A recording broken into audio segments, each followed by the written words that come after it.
Welcome to the Butterfly Effect. I'm Chris Horner. This is stage 17, the magnificent Vuelta España 2023. It's the Angliru stage. Guys, today's stage, 125 kilometers, 3 categorized climbs, and the last one is the famed Angliru stage. That is the most feared climb in all of Europe.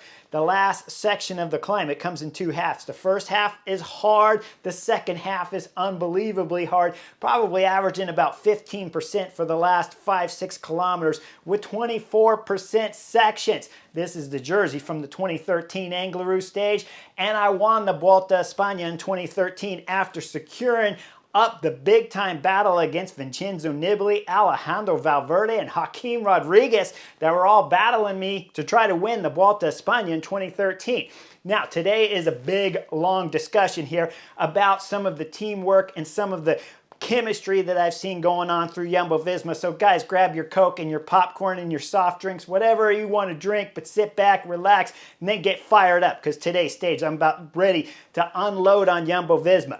Yesterday's stage 16, I told you guys I wasn't happy with that stage, but I was holding a little something back because I wanted to see how today's stage went, and I wanted a night to think about how bad the racing was for Jumbo-Visma in yesterday's stage 16 that Jonas Vingegaard won. Okay, let's back it up just a little bit before that, and let's go to that magnificent stage 13 when they went up to Col de Tourmalet and Remco Evenepoel blew apart. I told you guys my B plan would have been what Jumbo-Visma did when Jonas Vingegaard attacked early, went up the road and gained some time. That was my B plan on stage 13 because Jonas Vingegaard was still down on the general classification and he got rid of all those guys in between himself and first with the red race leader's jersey of Sepp Kuss, and then of course Primož Roglič. So he moved up there and they put 3 into the top first spots, which means you can secure the win for Jumbo-Visma here when the Vuelta España is all done with that victory on stage 13 from Jonas. So that's why I was okay with it, and it was my second plan. Yesterday though on stage 16, I didn't like it at all. Now I've seen a ton of comments, and always the comments are out there talking about, well, the strongest guy should win. That's not true. This is a team sport. Guys, I raced 25 years as a professional cyclist, and never, not one day throughout my whole career did I ever screw a teammate over like I saw Jonas Vingegaard do to Sepp Kuss on yesterday's stage. And then Primož Roglič attacking too. I didn't like that. Okay, maybe he backed off a little bit at the top, so maybe there's a little wiggle room there for Primož Roglič, but let's see how today's stage 17 goes first before if I tell you if I really like Primož Roglič or not. But again, throughout 25 years of my career, guys, I shared victories all the time because it's called a team sport. Sepp Kuss is not gifted a win here at the Vuelta España. For all you guys that leave comments talking about gifts, Sepp Kuss is owed a debt from his team leaders, Jonas Vingegaard and Primož Roglič. He is owed a debt. If we go all the way back to 2020 on the Angliru stage, on stage 12, it was Sepp Kuss who, when I was sitting on the Chesterfield, I can almost guarantee you he could have won that stage with how magnificent his legs looked after that stage 12 of 2020. But instead, what did Sepp Kuss did? He gave up a chance of winning on the Angliru so he can back off, stay there with Primož Roglič because it's a team sport. They're not fighting against each other. The overall classification is more important than the individual stage win. So Sepp Kuss backed off and helped Primož Roglič in 2020 on the Angliru stage so that he can go on later after 18 stages in 2020 because that Grand Tour was cut a little bit short because of COVID. Later, we see Primož Roglič was able to win that race, and it still took help from his teammate, again, Sepp Kuss on the last mountain stage to do the big pull where he blew up a little early, and then we saw where it was Leonard Hofstede that was in the break early that had to do that big pull on the flat section of the climb because Carapaz had lit Primož Roglič up, and even then it took Movistar, not liking Richard Carapaz, to drop off the pace and help pace Primož Roglič so Richard Carapaz couldn't win the Vuelta España in 2020. So don't tell me it's a team sport. Don't tell me there's debts not owed, because Sepp Kuss is owed a debt because he's been on this team like 5-6 seasons and he has helped deliver them the Giro d'Italia, the Tour de France, and the Vuelta España for so many times. It's ridiculous for Primož Roglič that at this point in time I need to have this conversation to understand, to make the fans understand Primož Roglič understand, and Jonas Vingegaard understand, who's just winning stages because it's his daughter's birthday. Well, it's Sepp Kuss's birthday today too. Jonas Vingegaard here on the Angliru stage for stage 17 of the Vuelta a España, but he's not going to think about Sepp Kuss to help him out here on the Angliru stage. Primož Roglič, who's already won a stage here of the Vuelta a España and won multiple times overall general classification, he's not going to wait for Sepp Kuss either, so it's ridiculous. Now, when I see some of the riders' comments, I want to highlight one. Dan Martin. Yeah, you guys remember Dan Martin, right? He rode for Quick Step, he rode for Garmin, rode for a lot of top pro quality teams. And in this text, and to be fair to Dan Martin, because I like Dan Martin, he's a nice guy, but this is what I'm talking about. People are confused. They don't know what's really happening, and that's why you guys turn into the butterfly effect, because I'm going to give it to you straight the way it's really happening. Well, Dan Martin says in his tweet that, hey, the strongest guy should win. And I've seen that a ton of different times. And to be fair, again, Dan Martin's tweets were all over the place. Sometimes pro, sometimes against, all over. But I'm going to highlight this one tweet because, hey, he put it out there. You got a problem with me commenting on it, don't put it out there. Don't think that way. But he puts in the comment, the strongest guy should win. And I'm highlighting that one because so many guys say, hey, the strongest should win. Well, when Jonas Vingegaard was attacking going up the road, Sepp Kuss is sitting back and he doesn't have the ability to follow Jonas Vingegaard because his job dictates that he sits back and follows the other GC favorites that aren't wearing yellow and black. Okay, when today's race started, my home skillets called me up and sent me a text, and Mike D said, what does Sepp need to do today? Does he have to attack? I said, no, he doesn't have to attack. What he needs to do is follow his own teammates who are attacking him, because clearly Jumbo-Visma are trying to take the race leader's red jersey off of the shoulders of the American Sepp Kuss. Now, I'll take you guys back to when I won the Tour of California. I won the first summit stage on the Sierra Climb, put myself in the race leader's jersey, the gold jersey here to my left. And then when we went up the last mountain stage up Baldy, when we were going up that climb, guys, Matthew Boucher was blowing it up. By the time he got off the front, he had destroyed the whole group back there, and we were down to a select few high-quality guys racing for the win at the Tour of California.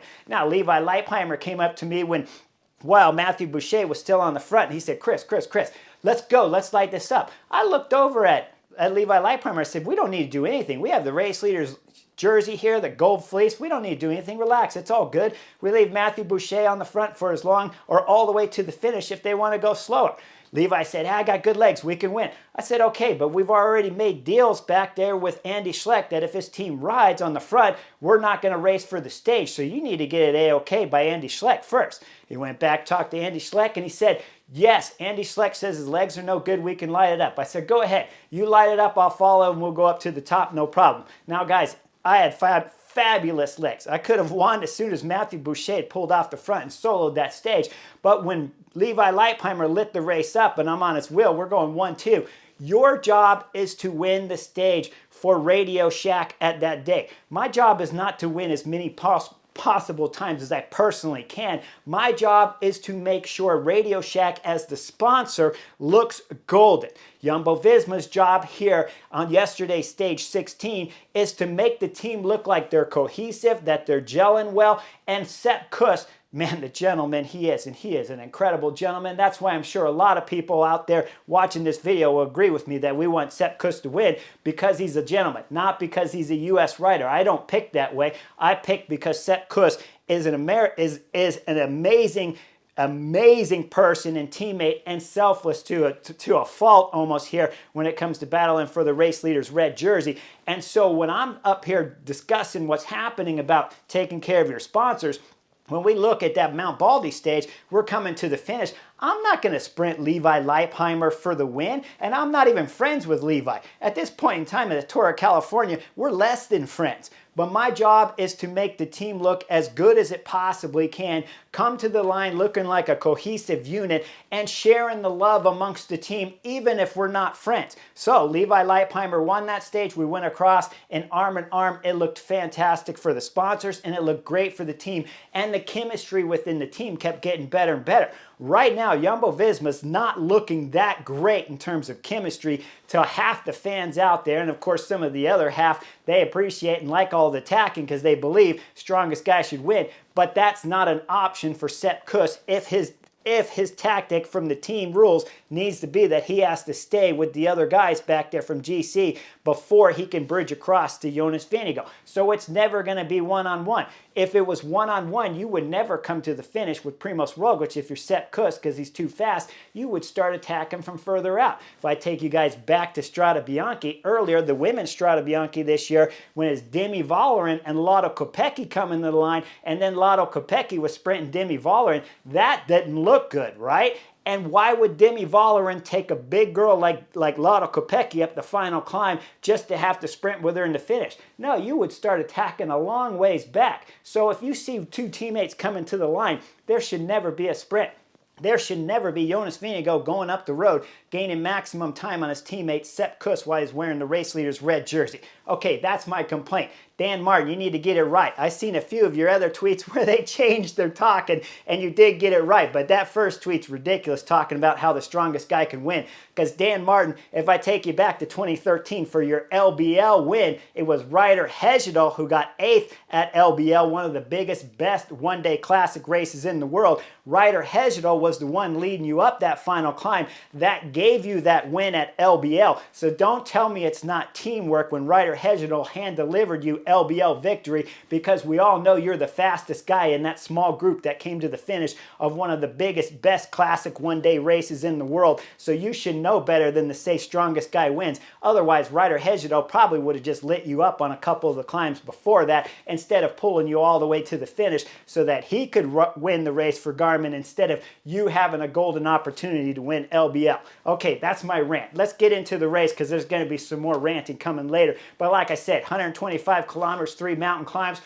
The cameras come on with 70 kilometers to go. Remco Evenepoel's up in the breakaway along with his teammate Matteo Cattaneo. Don't even pay attention to the rest of the guys up there. They're going to get popped quickly. Now, I don't like this tactic at all. I told you guys yesterday I wanted to see Remco Evenepoel. I wanted to see him hang back with Jumbo-Visma. Sure, he's up there fighting for KOM jersey points. Whatever, dude. You won LBL, you won the Vuelta last year, you're Road World ex-champion, and you're the current individual time trial world champion. You don't need a KOM jersey. Let's see the battle between you and Jumbo-Visma is what I begged for on yesterday's stage 16 of the Butterfly Effect. But no, he's going up the road. He's got a gap of about 2 minutes and 10 seconds. When we look at the peloton behind, it's being led by the host of Jumbo-Visma riders at the front. You know it's Dylan van Barle and Hessink at the front driving it, because those are always the two early guys for Jumbo-Visma that are keeping this gap under check. Now at this moment, I can assure you guys,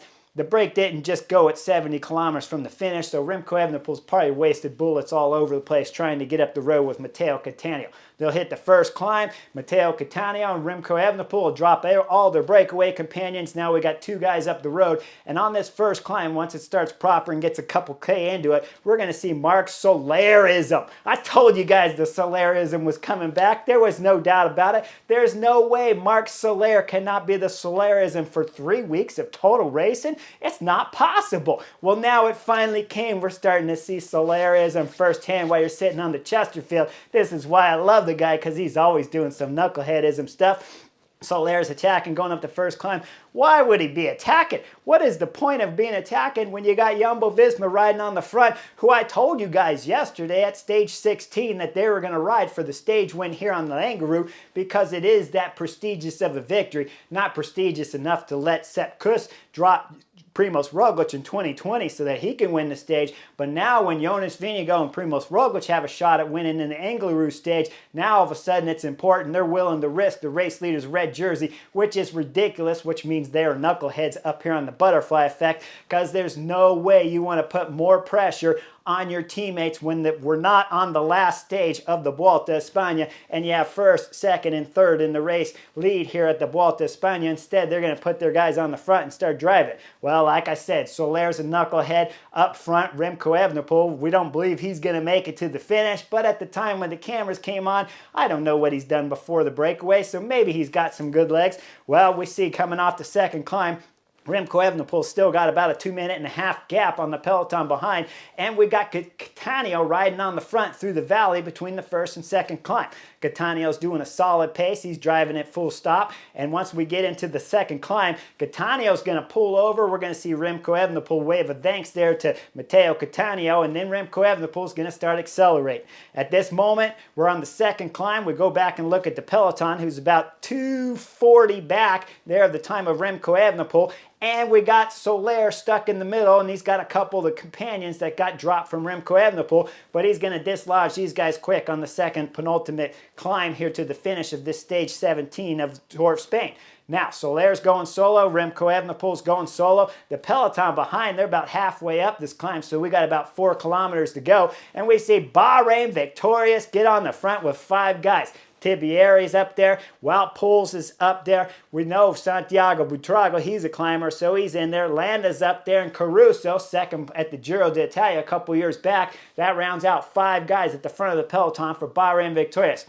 Now, these guys are knuckleheads too. The last thing you want to do is get into the last climb, Angliru, and have some guys fresher for Jumbo-Visma. You want Jumbo-Visma on the front the whole time, and you know they're going as hard as they possibly can anyways, because, of course, you have Remco up the road who they want to bring back so they can win the stage. So all of Bahrain victorious, you guys are knuckleheads. And when I'm listening to some of the stories on GCN, talking from Daniel Lloyd, he's talking about, well, it's nice that they're trying. They're not trying. If you're trying, tactically, you'd ride smarter and just go behind and let Jumbo-Visma blow all their guys up. Well, Bahrain victorious do get rid of a couple of the riff-raff guys from Jumbo-Visma, because we're going to see Hessing. Sorry, Hessing, I know you're not riff-raff. I'm just giving a hard time. As Hessing's coming out the back, Dylan Van Barley's going to come out the back. Then we start getting closer up to the top. Walters is coming out the back. Once we get to the top of the KOM, we see, of course, the KOM jersey, Remco Evenepoel, go over for his second victory here on the KOM line for the second climb here on stage 17. And then we see the peloton coming. As the peloton's coming up over the top of the KOM,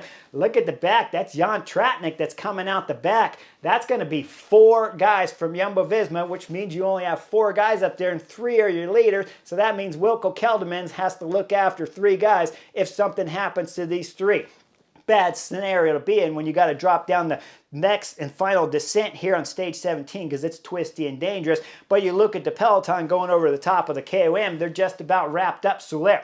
Now we're going down the last descent with Remco Evenepoel, and he's taking it easy. Guys, he went over the top with about a 2-minute and 20-second gap. Once he gets to the bottom of this descent, which he shouldn't have lost any time at all on this descent to the peloton behind being led by Bahrain victorious, when he starts his next climb, final climb, Angliru, there's 1-minute and 20-second gap on the peloton behind. While Remco Evenepoel sitting in the saddle, he's cruising up the climb as he's got his jersey all zipped down. Whenever you see the jersey zipped down, that means the rider's definitely getting hot. Doesn't mean they're bad, but it doesn't mean they're fantastic. But whatever it is, Remco Evenepoel's giving up a minute's time dropping down the final descent. Now you start seeing Bahrain victorious coming out of the final left-hand turn where it has a bit of a chicane, and we see Jumbo-Visma, Sepp Kuss is there, Primoz Roglic is there, and Jonas Vingegaard's there, and you start seeing some gaps behind as UAE team members start closing the gap. We got about 15 riders in the GC group of favorites, and then it'll blow up to about 25 riders as we see Bahrain victorious still on the front up the first half of this Angliru climb. Now, like I said, this first half is really hard. 10% sections most of the way up. They're talking about that whole Angliru, the average in about 10, but that's not really true. That's false because there's a bit of a descent in the middle. So this first section's really hard. Remco Evenepoel still losing time with Bahrain victorious. Antonio Tibieri on the front pulling hard. Now, Bahrain victorious still have 5 guys at the front when they come up to the top and start the descent to come into the final last 6 kilometers here of the Angliru. This is where things get nasty on the climb, guys. It is so steep, the cameras are not doing it justice. Remco Evenepoel's at the front, not looking like he's throwing everything he can into the pedals, but he's keeping the group behind at about 40 seconds as Bahrain victorious is still pulling. Now we start seeing guys coming out the back as we see Finn Fisher-Black from UAE Team Emirates. Remember him from yesterday, stage 16, trying to follow Jonas Vingegaard, losing time all over the place for Ayuso on the general classification. As we looked at the Ayuso interview earlier in the middle of the stage, he said they clearly didn't get yesterday's race right, as they should have been more organized when that final climb tipped and stair-stepped and flattened out right there. They were back there talking instead of getting organized, and that's when that 1 minute gap went out to Jonas Vingegaard. Well, now they still don't got it right because Finn Fisher's going out the back of the group. And Ayuso's having all kinds of problems. Now, we look up front, just under 6 kilometers to go, about 5.5 kilometers left here. We see Bardet throw an attack from DSM. He throws an attack. Wout Poels starts to close. He's got a little gap behind. And we see it's Santiago Buitrago that's going to close up to Wout. Wout's going to close up to Bardet. Just as they close up to Bardet, they're catching Remco Evenepoel. So that means the stage race is open for anyone to win in this GC favorites here, the famous Angliru climb. Now, Bardet throws in the next attack. He's going hard, but Wout Poels is doing a solid job behind. He'll bring back Bardet, and when we look at the peloton behind Wout, it's single file and strung out, and we see Almeida's coming out the back, and Ayuso's hanging at the back there. Looks like he might get popped. Wout Poels starts doing a hard pull on the front. He's getting this thing decimated as we start seeing Ayuso going out the back, who was 4th on the general classification, and Almeida's just further behind him. Up front, we still got one guy left with 3 Jumbo-Visma riders and 3 Bahrain Victorious riders in there. That means we got 7 riders in the front. That 7th rider is Mas, Enric Mas from Movistar. He's isolated.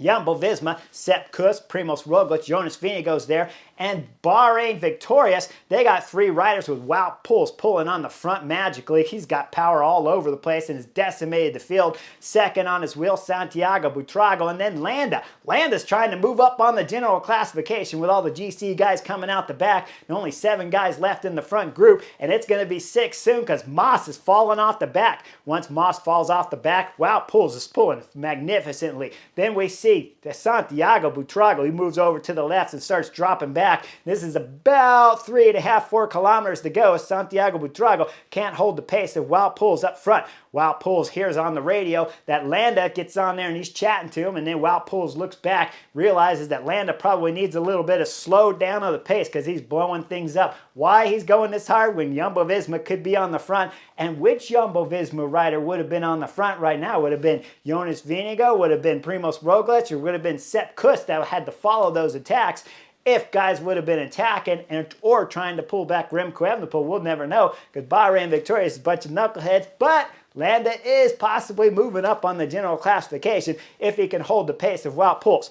Now, Wout Poels is digging deep. We're going under 2.9 kilometers to go when Primoz Roglic throws an attack from Jumbo-Visma. Guys, I'm sitting on the Chesterfield. I'm thinking, oh my God, just stab Sepp Kuss in the back right now, or go ahead and just put something in his front wheel and make him crash right now. Show how much of a teammate you can be, Primoz Roglic, to your main lieutenant who's helped you win the Vuelta a España and helped you win the Giro d'Italia this year. You remember when you got popped at the Giro d'Italia and it was Sepp Kuss back there that saved this year's Giro for you so that you could win the Giro? And then remember 2020, when I already talked about it in this video, how he helped you win the Vuelta a España? Well, just stick a wheel straight there in Sepp Kuss's wheel and just let him crash and just end his misery right now as we see Primoz Roglic attacking with 2.9 kilometers to go. He looks back, he sees he's got a gap, and he starts accelerating on the pedals. Now Landa has to go to work because Wout Poels has dropped off the pace, and Landa's outnumbered 3-1 right now.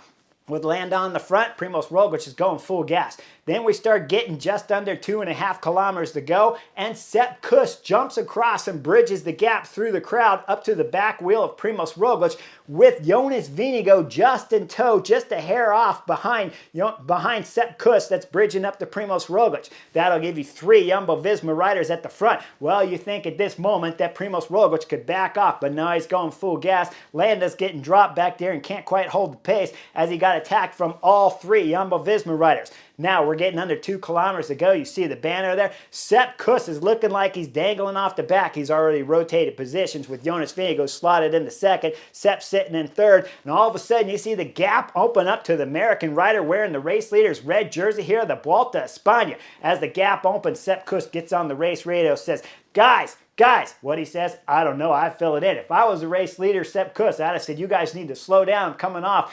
Possibly because Sepp Kuss is such a gentleman. Man, is he a good guy. Much better than me personally in terms of personality, because he is so nice of a guy. He probably said, go ahead and go for it. I'm dropping off. Well, we look up front. Jonas Vingegaard looks back, so he knows the race leader's red jersey is getting dropped. Does he tell Primož Roglič to slow down? No way. Did he put the stick in Sepp Kuss's wheel? He should have, but he didn't. Now Sepp Kuss is dangling off the back. Primož Roglič is going full gas, not waiting for the race leader here from Jumbo-Visma, because it's best man wins, right? It's not a team sport here at the Vuelta a España. Certainly not on Jumbo-Visma. Primož Roglič keeps driving it. He's going all the way up to the top as he's starting to accelerate, but they're not reached the summit just yet. We look further back. Sepp Kuss is looking backwards. He needs some help, and guess where it comes from? Bahrain victorious Landa has arrived to save the day for Sepp Kuss, if he can. Now, Bahrain victorious Landa gets to the front. Sepp Kuss is riding second behind Landa, as Landa's up front trying to bring back the time on Primož Roglič. Well, the time is coming down. It's coming from up around 25 seconds, even 30 seconds at time. Now it's dropping under 20, and we're getting up to the top of the Angliru.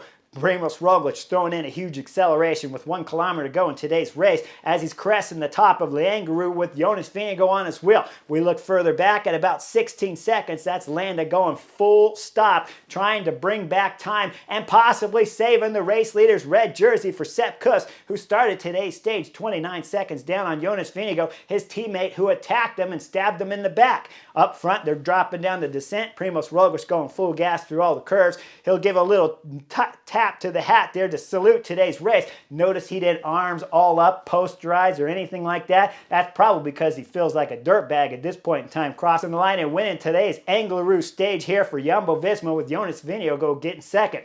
Now, Sepp Kuss is sitting right behind Landa coming down the descent, but with 150 meters to go, he takes the inside berm. Luckily, he does as he goes through the turn. He leads out, gets third on the stage for 4-second time bonuses. At the end of the stage, Jonas Vingegaard had moved up onto Sepp Kuss, but Sepp Kuss holds the race leader's red jersey by 8 seconds when it's all said and done. His two teammates trying to stab him in the back don't get the race leader's red jersey, but will it happen on tomorrow's mountain stage? I don't know. Now let's dissect what's happening further down the climb, because there's more guys getting stabbed in the back. Almeida, who was there in front of Ayuso trying to pace him up the climb, who was fourth on the general classification when today's stage started.